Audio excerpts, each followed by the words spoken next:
During the COVID-19 pandemic, the British state has exercised coercive powers over its citizens on a scale never previously attempted. It has taken effective legal control enforced by the police over the personal lives of the entire population, where they could go, whom they could meet, what they could do, even within their own homes. For 3 months, it placed everybody under a form of house arrest, qualified only by their right to do a limited number of things approved by ministers. All of this has been authorized by ministerial decree with minimal parliamentary involvement. It has been the most significant interference with personal freedom in the history of our country. We have never sought to do such a thing before, even in wartime, and even when faced with health crises far more serious than this one. Now, it is customary for those who doubt the legality or the constitutional propriety of the government's acts to start with a hand-wringing declaration that they do it with a heavy heart, not doubting for a moment the need for such measures. I shall not follow that tradition. I do not doubt the seriousness of the epidemic, but I believe that history will look back on the measures taken to contain it as a monument of collective hysteria and governmental folly. The government chose not to introduce a general lockdown power in the Coronavirus Act, and not to use the power that it already possessed under the Civil Contingencies Act. Instead, it resorted to the much more limited powers contained in Part 2A of the Public Health Control of Disease Act 1984, as amended in 2008. Section 45C1 of the amended Act authorizes the Secretary of State to make regulations, quote, for the purpose of preventing, protecting against, controlling, or providing a public health response to the incidence or spread of infection or contamination in England and Wales.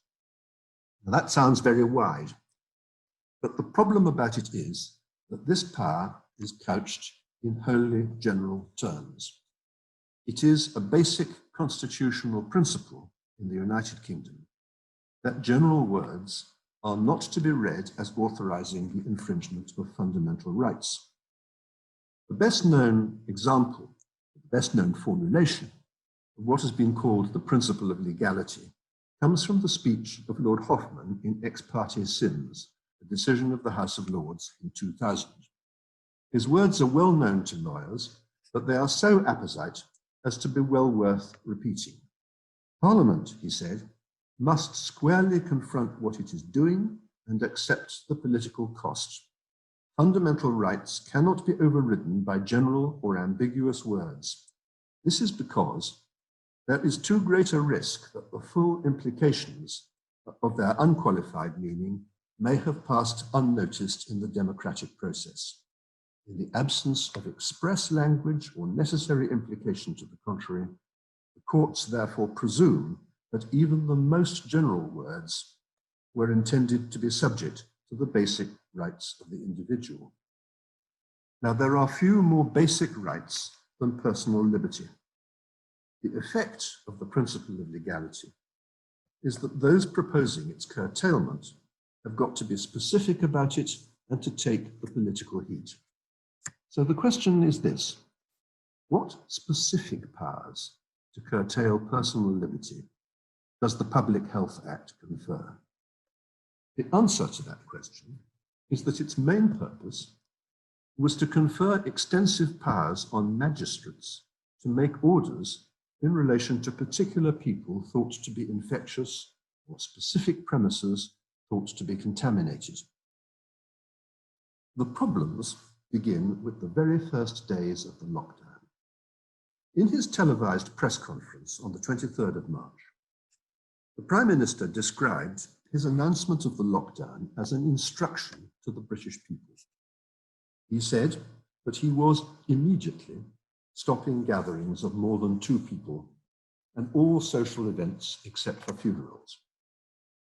A number of police forces announced within minutes of the broadcast that they would be enforcing this at once.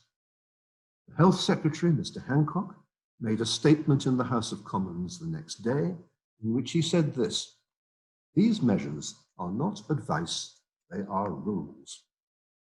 All of that was bluff. Even on the widest view of the legislation, the government had no power to give such orders without making statutory regulations, and no such regulations existed until 3 days later at 1 p.m. on the 26th of March.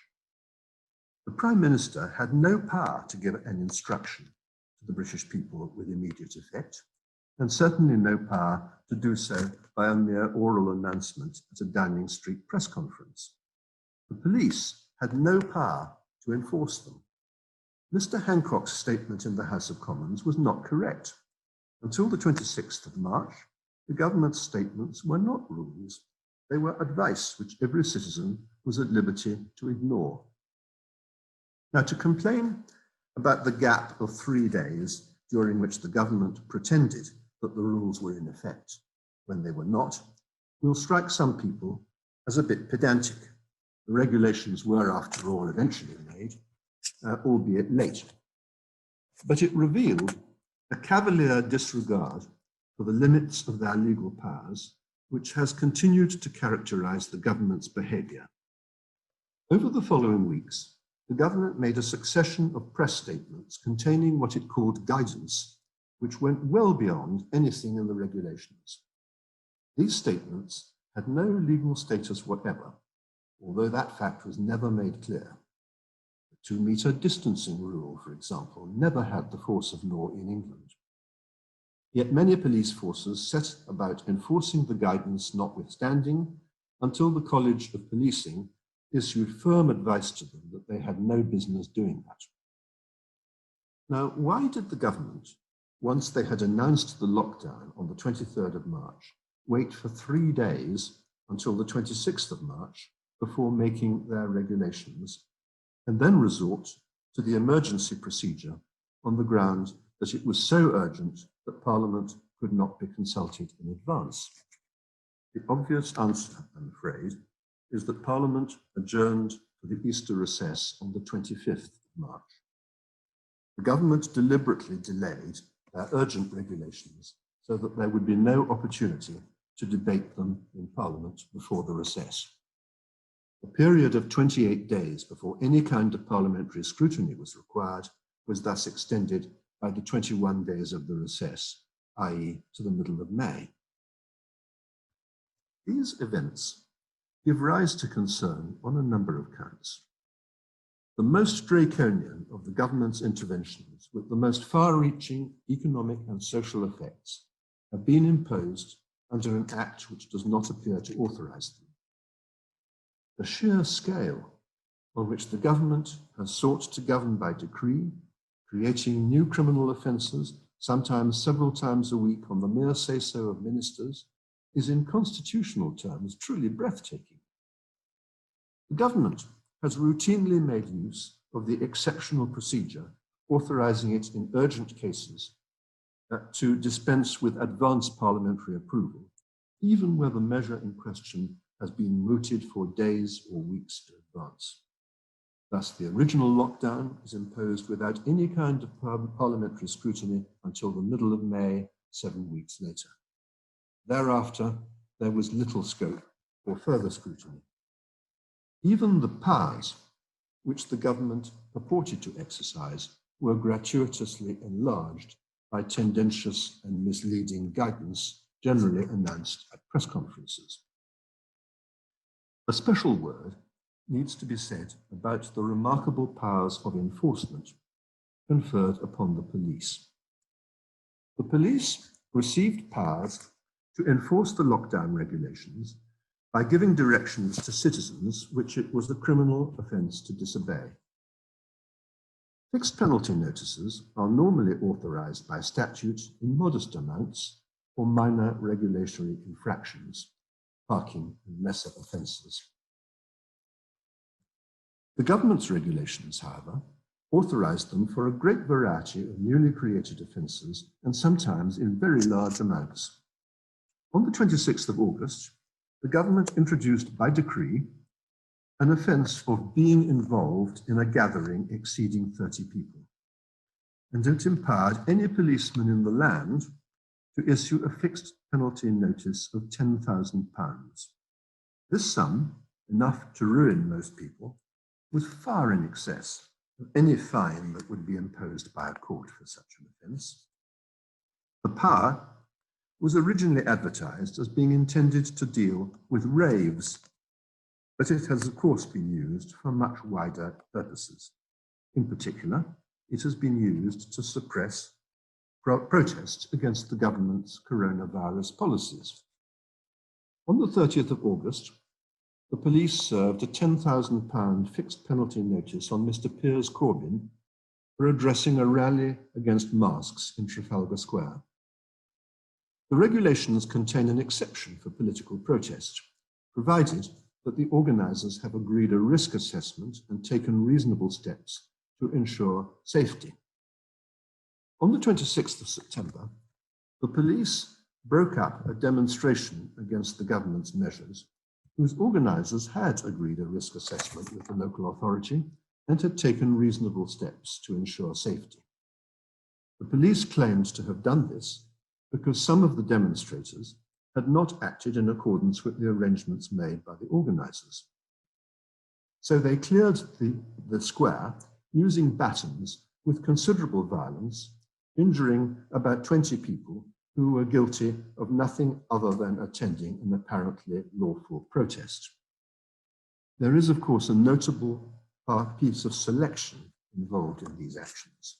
No such fines, arrests, or assaults have been seen in other demonstrations, such as those organised by Black Lives Matter or Extinction Rebellion, which did not observe social distancing either, but were thought by the police to have greater public support. The Mayor of London applauded the police action on the 26th of September.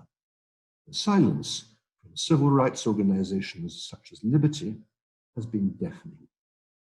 In the period immediately after the announcement of the lockdown, a number of chief constables announced that they would stop people acting in a way that they regarded as inessential, although there was no warrant for this in the regulations.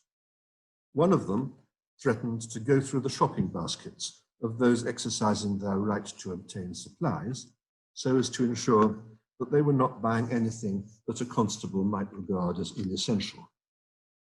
Other forces set up roadblocks to enforce powers that they did not possess.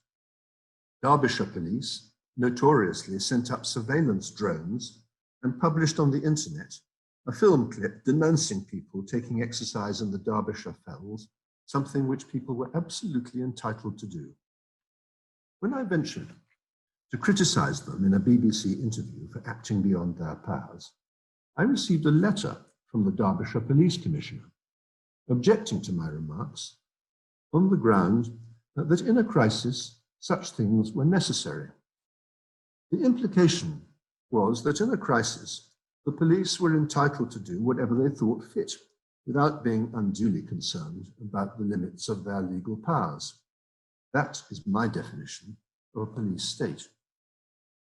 Now, many people think that in an emergency, public authorities should be free to behave in this way because the ordinary processes of lawmaking are too deliberate and too slow. I do not share that view. I believe that in the long run, the principles on which we are governed matter more than the way in which we deal with any particular crisis. They're particularly important in a country like ours, in which many basic rights and liberties depend on convention. They depend on a recognition, not just that governments must act within their powers, but that not everything that a government is legally entitled to do is legitimate. The Public Health Act requires any exercise of its regulation-making powers to be proportionate. The government has included in every regulation it has made to date a formulaic statement that it is. But its actions speak differently. Its public position is explicable, only on the basis that absolutely anything is justifiable in the interests of hindering the transmission of the disease. I reject that claim. Powers as wide and as intrusive as those which the government has purported to exercise should not be available to a minister on his mere say-so. In a society with the liberal traditions of ours, the police ought not to have the kind of arbitrary enforcement powers that they have been given, let alone the much wider powers that they have not been given, but have sought to exercise anyway. These things should not happen without specific parliamentary authority, in the course of which the government can be required to explain and justify its proposals and expose the evidence behind them in detail, so that its proposals can be properly debated, amended, or rejected by a democratic legislature. Their imposition by decree, even if the decrees are lawful, is not consistent with the constitutional traditions of this country. Now, there are, I would suggest, at least 3 lessons to be learned from this dismal story. The first lesson is one to which I drew attention in my BBC Reef lectures last year. Our society craves security. The public has unbounded confidence, which no amount of experience will dent, in the benign power of the state to protect them against an ever wider range of risks. In Britain, the lockdown was followed by a brief period in which the government's approval ratings were sky high. That is how freedom dies. When societies lose their liberty, it isn't usually because some despot has crushed it under his boot. It is because people voluntarily surrender their liberty out of fear of some external threat. Historically, fear has always been the most potent instrument of the authoritarian state. That is what we are witnessing today. But the fault is not just in our government, it's also in ourselves. Fear provokes strident calls for abrasive action, much of which may be unhelpful or damaging. It promotes intolerant conformism. It encourages abuse directed against anyone who steps out of line, including many responsible opponents of this government's measures and some notable scientists who have questioned their empirical basis. These are the authentic ingredients of a totalitarian society. So I regret to say is another feature of the history, namely the propaganda by which the government has to some extent been able to create its own public opinion. Fear was deliberately stoked up by the government. The language of impending doom, the daily press conferences, the alarmist projections of the mathematical modelers, the manipulative use of selected statistics, the presentation of exceptional tragedies as if they were the normal effects of COVID-19. And above all, the attempt to suggest that COVID-19 was an indiscriminate killer, when the truth was that it killed identifiable groups, notably those with serious underlying conditions and the old, who could and arguably should have been sheltered without coercing the entire population. These exaggerations were not accidental. They followed naturally from the logic of the measures themselves. They were necessary in order to justify the extreme steps which the government had taken and to promote compliance. As a strategy, this was entirely successful. So successful was it that when the government eventually woke up to the damage that it was doing, especially to the economy and to the education of children, it found it difficult to reverse course. The public naturally asked themselves, well, what had changed? The honest answer to that question would have been that nothing much had changed. The threat had just not been fairly presented in the first place. The ease with which people could be terrorized into surrendering basic freedoms, which are fundamental to our existence as social beings, came as a shock to me in March of this year. So has much of the subsequent debate. I certainly never expected to hear the word libertarian, which only means a believer in freedom, used as a term of abuse. Perhaps I should have done, because this isn't a new problem. 4 centuries ago, the political theorist Thomas Hobbes formulated his notorious apology for absolute government. The basis of human society, Hobbes argued, is that people have no right to be free because they completely and irrevocably surrender their liberty to an overpowering state in return for security. In an age obsessed with escaping from risk, this has become one of the major issues of our time. The public's fears effectively silenced opposition in the House of Commons. The official opposition didn't dare to challenge the government, except to suggest that they should have been even tougher, even quicker. Parliament allowed the Coronavirus Act to be steamrolled through with no real scrutiny. It agreed to go into recess at the critical point in March and April, when the need for active scrutiny of government was at its highest. When it returned, it meekly accepted government guidance on social distancing and submitted to a regime under which only 50 of its 650 members of the House of Commons could be in the chamber at any one time, with up to 120 more participating remotely on video screens.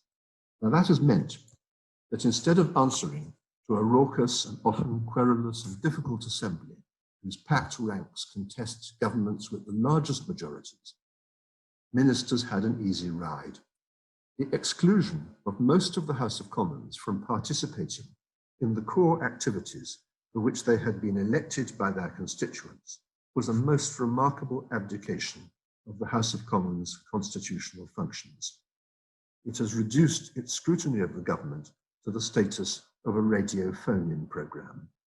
So it will come as no surprise that the present government, having announced on the 23rd of March that the lockdown would be necessary until the NHS was able to cope with peak hospitalizations, should in fact have continued through May and June, well after this objective had been achieved. Ministers did this notwithstanding the warning of their scientific advisors in reports submitted by SAGE in February and March that a lockdown could delay infections and deaths but not stop them. Once again, fear persuaded people to accept the surrender of their liberty, even when the lockdown was no longer capable of achieving the objective originally claimed for it. The Public Accounts Committee in the House of Commons reported in July that the lockdown had been announced without any kind of cost-benefit analysis or advanced planning for its disruptive economic effects. So many relevant social and educational considerations were disregarded in favour of an exclusive concentration on public health issues, and not all of those. These are classic problems of authoritarian government. It is habitually inefficient, destructive, blinkered, and ultimately not even popular. The British public has not even begun to understand the seriousness of what is happening in our country. Many, perhaps most of them, don't care and won't care until it's too late. They instinctively feel that the end justifies the means, the motto of every totalitarian government which has ever existed. Yet, what holds us together as a society is precisely the means by which we do things. It's a common respect for a way of making decisions, even if we disagree with the decisions themselves. It is very difficult to respect the way in which this government's decisions have been made.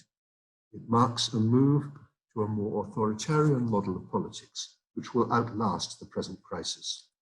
There is little doubt that for some ministers and their advisors, this is a desirable outcome. The next few years will see a radical and lasting transformation in the relationship between the state and its citizens. And with it will come an equally fundamental change in our relations with each other, a change characterized by distrust, resentment, and mutual hostility. In the nature of things, authoritarian governments fracture the societies which they govern. The use of political power as an instrument of mass coercion is corrosive. It divides and it embitters. In this case, it's aggravated by a sustained assault on social interaction, which will sooner or later loosen the glue that has helped us to deal with earlier crises. The unequal impact of the government's measures erodes any sense of national solidarity. Poor, The inadequately housed, the precariously employed, the socially isolated have suffered most from the government's measures. Above all, the young, who are little affected by the disease itself, have been made to bear almost all of the burden in the form of blighted educational opportunities and employment prospects, whose effects will last for years. Their resentment of democratic forms, which was already noticeable before the epidemic, is mounting, as recent polls have confirmed. The government has discovered the power of public fear to let it get its own way, and it will not forget. Aristotle, in his Politics, argued that democracy was an inherently defective and unstable form of government. It was, he thought, too easily subverted by demagogues seeking to obtain or keep power by appeals to public emotion and fear. What has saved us from this fate during the 2 centuries that democracy has existed in this country is a tradition of responsible government, based not just on law, but on convention, deliberation, and restraint, and on the effective exercise of parliamentary as opposed to executive sovereignty. But like all principles which depend on a shared political culture, this is a fragile tradition, and it may now founder after 2 centuries in which it has served this country very well. What will replace it is a nominal democracy with a less deliberative and a less consensual style, and an authoritarian reality which we will like a great deal less.